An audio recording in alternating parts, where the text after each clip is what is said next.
Welcome to MsMojo, and today we're counting down our picks for the SNL cast members who were fired, but got the last laugh as hosts or simply for going on to bigger and better things. I don't know if you remember this, but I used to actually be on this show.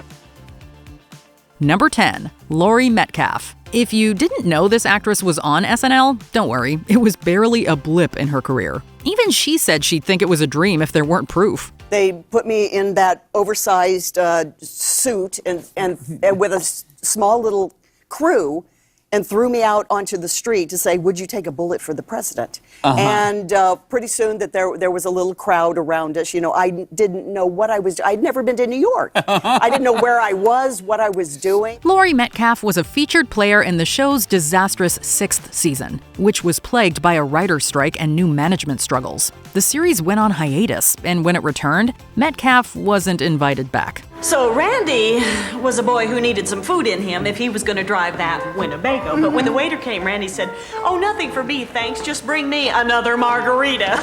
Probably for the best. If she had stayed, she might have missed out on her 3 primetime Emmy-winning role as Jackie on Roseanne, countless film roles, and a celebrated theater career. Not to mention Lady Bird, which earned her an Oscar and Golden Globe nomination. You should just go to City College. You know, with your work ethic, just go to City College and then to jail and then back to City College, and then maybe you'd learn to pull yourself up and not expect everybody to do everything.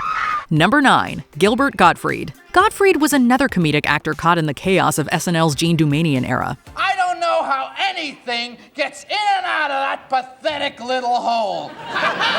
Really? If they work so well, why do you need 2? By then, the original not ready for primetime players were gone, and the show was undergoing a full rebrand. Unfortunately, Gottfried's run suffered from bad timing, a disillusioned audience, and a comedy style that didn't quite click. I didn't like the writers, and the writers hated me. And so one time, to prove it, how much they hated me, they wrote a funeral sketch where I was the dead body. So I just had to lie there in the coffin. When Dumanian was out, so was he. But luckily, his career didn't seem to take much of a hit. He kept performing stand-up, made frequent guest appearances on hit shows throughout the 90s, and became a prolific voice actor. With that unmistakable voice, it's fair to say he made his mark far beyond SNL.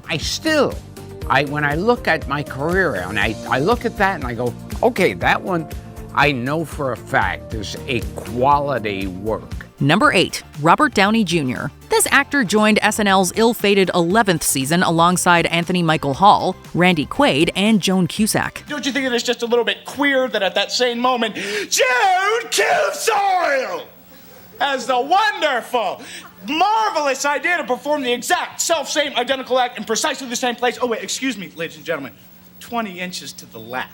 Anyone who's seen his work or even just an interview knows he's a funny guy. Yet his stint was so forgettable that Rolling Stone ranked him dead last among all cast members. Perhaps his greatest legacies from that time are a bizarre Suitcase Boy sketch and a noisy Weekend Update segment. I have to beg to differ with you here because I feel that to which you obviously refer, that simply represents a dramatic synthesis of the...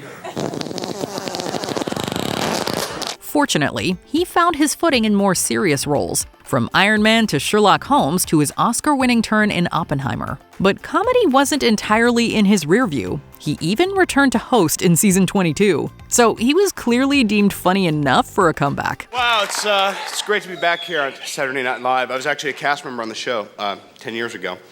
And in case you're wondering why I'm hosting, well, actually, I've been invited back as part of their Distinguished Alumni series. Number 7, Martin Short. Short starred on Second City Television before joining SNL in season 10 alongside Billy Crystal and Christopher Guest. I think David is catching on to us. You think that? Yes, I do. No, he isn't. Yes, he is. I know that. You don't think I know that? Do you think that just because I wear these thick glasses that I'm blind to David's feelings? I don't need these glasses. I just wear them for effect. Despite the season being called an all-star year, and despite creating characters like Nathan Thurm and Ed Grimley, Short lasted just 1 season. As he told Seth Meyers, this was the Dick Ebersol era, right after Eddie Murphy left, and he and other comedians were brought in to save the show. I treated it like final exams every week. I think if I'd known I was going to be there for 5 years, I would have taken it easy, but every and I was a writer too. His contract wasn't renewed after that one season, but it's safe to say things worked out. He's racked up an Emmy, Tony, Golden Globe, and SAG wins and nominations. And he's since joined SNL's exclusive Five-Timers Club. Sounds like a win to us. Thank you all for being here. This is such a special night. And from the bottom of my heart, I just want to say I love most of you so much. Number 6, Julia Louis-Dreyfus. The Seinfeld actress was just 21 when she joined SNL in season 8. Here. No, Francisca en español. Presente. Presente. She left after season 10, later admitting her struggle stemmed from being so green about the industry. Still, she learned a lot, like how she only wanted jobs she actually found fun. That mindset paid off when she landed Seinfeld, earning her first primetime Emmy as Elaine. The question is, are you still master of your domain? I'm queen of the castle.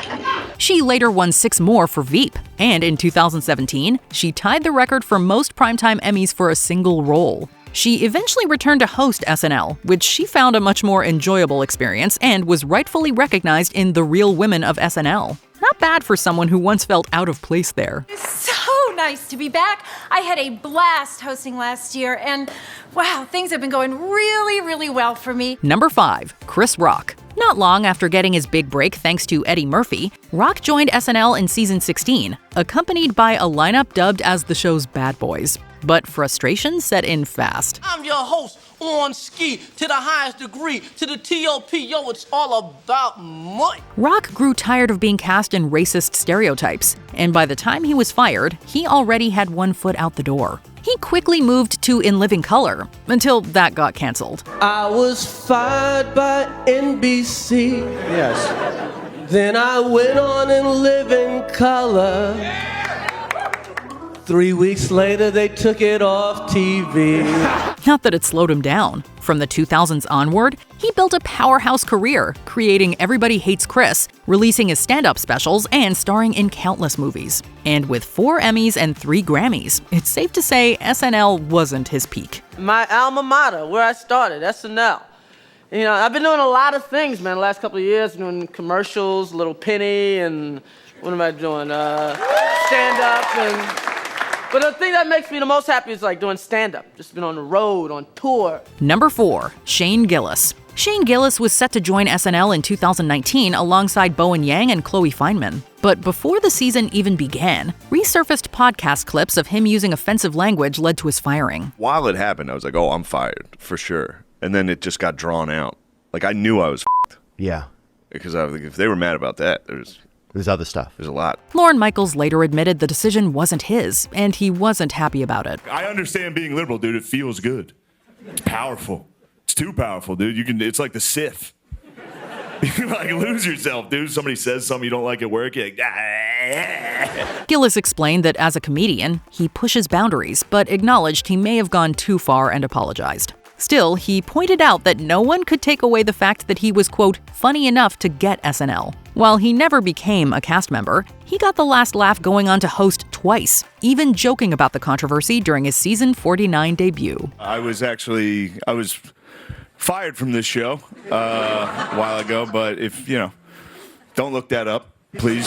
If you don't know who I am, please don't Google that. It's fine. Don't even worry about it. Number 3, Damon Wayans Sr. This story is a bit different from what we've covered so far. This SNL alum had his last laugh while still on the show. I don't think you get the message, Carrasco. We got you cold. Yes, we've got the whole transaction on videotape. We still got 3 people that saw you kill that undercover cop. Wayans joined after Murphy left, but some thought he was hired more as a token than for his talent. Michaels was aware of the optics and might have pushed too hard to prove otherwise, meaning Wayans often got limited screen time.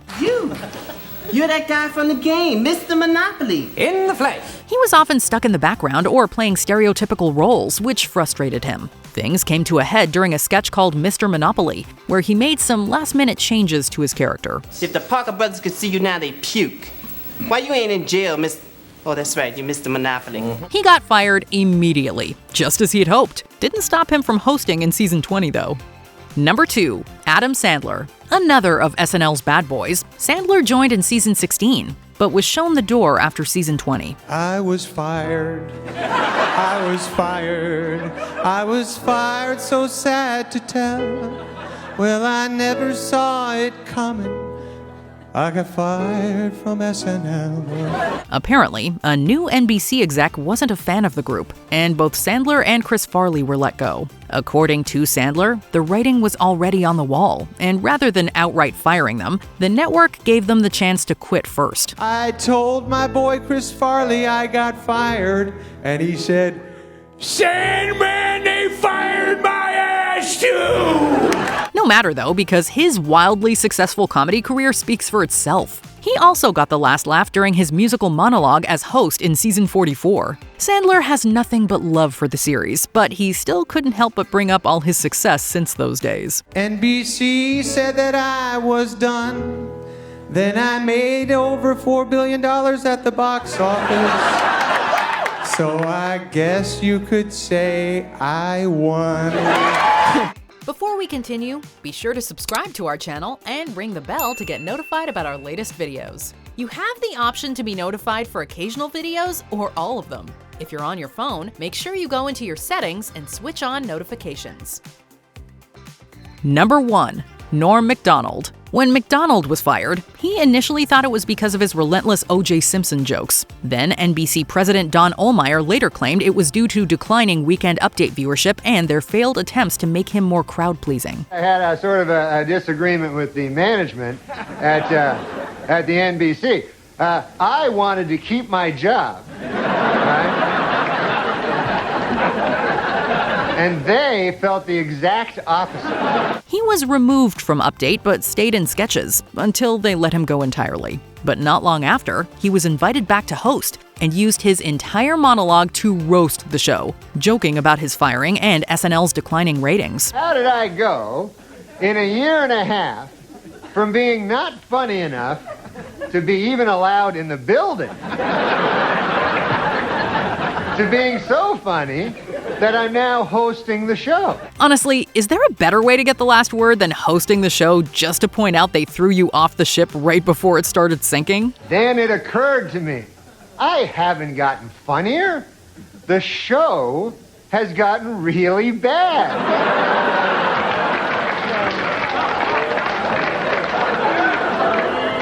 So yeah, I'm funny compared to, well, you'll see later. Which former SNL cast member do you think got the biggest last laugh? Let us know in the comments. I tried to call Lorne Michaels, but he never called me back.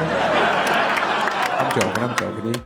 Do you agree with our picks? Check out this other recent clip from MsMojo. And be sure to subscribe and ring the bell to be notified about our latest videos.